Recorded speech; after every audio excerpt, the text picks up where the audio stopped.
नमस्कार, ABP news में आपका स्वागत है। मैं हूं विकास भदौरिया। आज हम बुलेटिन की शुरुआत एक बड़ी खबर से करने जा रहे हैं। ये बड़ी खबर भारत की जीत की खबर है।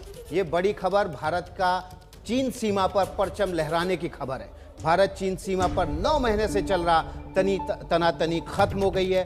भारत की जीत हुई है और चीन को पीछे हटना पड़ा है। अब से थोड़ी देर पहले रक्षा मंत्री राजनाथ सिंह ने संसद में बयान दिया।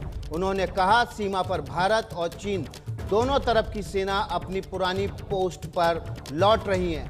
पिछले साल अप्रैल की स्थिति अब दोनों देशों की सेनाएं बहाल करेंगी। इस समझौते में हमने कुछ नहीं खोया है। रक्षा मंत्री ने जोर देकर ये बात कही। चीन पर संसद में रक्षा मंत्री का ये बड़ा बयान आपको सुनवाते हैं।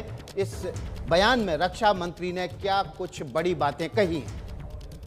फ्रिक्शन क्षेत्रों में डिसएंगेजमेंट के लिए भारत का यह मत है कि 2020 की फॉरवर्ड डिप्लॉयमेंट जो एक दूसरे के बहुत नजदीक हैं वे दूर हो जाएं और दोनों सेनाएं वापस अपनी अपनी स्थायी या मान्य चौकियों पर वापस लौटें। सभापति महोदय, बातचीत के लिए हमारी स्ट्रेटेजी तथा अप्रोच माननीय प्रधानमंत्री जी के इस दिशा निर्देश पर आधारित है कि हम अपनी 1 इंच जमीन भी किसी और को नहीं लेने दें। हमारे दृढ़ संकल्प का ही यह फल है कि हम समझौते की स्थिति पर पहुंच गए हैं।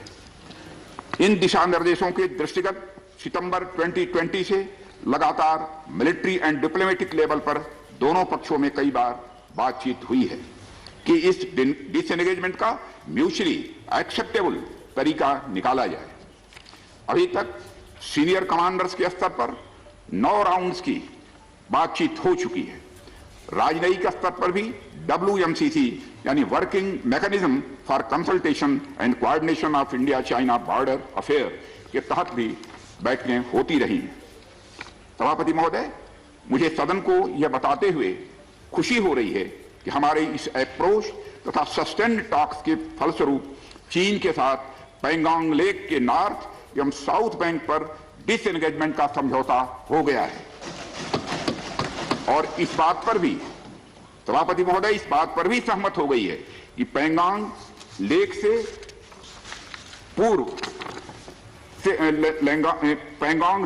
पूर्ण डिसएंगेजमेंट के 48 आवर्स के अंदर सीनियर कमांडर स्तर की बातचीत हो तथा बाकी बचे हुए मुद्दों पर भी हल निकाला जाए। सभापति महोदय, पैंगोंग लेक एरिया में चीन के साथ डिसएंगेजमेंट का जो समझौता हुआ है उसके अनुसार दोनों पक्ष फॉरवर्ड डिप्लॉयमेंट को phased, coordinated and verified manner में हटाएंगे। चीन अपनी सेना की टुकड़ियों को नॉर्थ बैंक में फिंगर 8 के पूरब की दिशा की तरफ रखेगा और इसी तरह भारत भी अपनी सेना की टुकड़ियों को फिंगर 3 के पास अपने permanent base Dhan Singh Thapa post पर रखेगा। इसी तरह की कार्रवाई साउथ बैंक एरिया में भी दोनों पक्षों द्वारा की जाएगी। ये कदम आपसी समझौते के तहत बढ़ाए जाएंगे तथा जो भी निर्माण आदि दोनों पक्षों द्वारा अप्रैल 2020 से नॉर्थ एंड साउथ बैंक पर किया गया है उन्हें हटा दिया जाएगा और पुरानी स्थिति कायम कर दी जाएगी। सभापति महोदय, यह भी तय हुआ है कि दोनों पक्ष नॉर्थ बैंक पर अपनी सेना की गतिविधियां जिसमें परंपरागत स्थानों की पेट्रोलिंग भी सम्मिलित है को अस्थायी रूप से स्थगित रखेंगे। पेट्रोलिंग तभी शुरू की जाएगी जब सेना एवं राजनयिक स्तर पर यानी डिप्लोमेटिक लेवल पर आगे बातचीत करके समझौता बनेगा।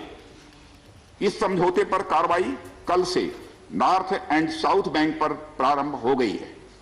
यह उम्मीद है इसके द्वारा पिछले साल के गतिरोध से पहले जैसी स्थिति बहाल हो जाएगी।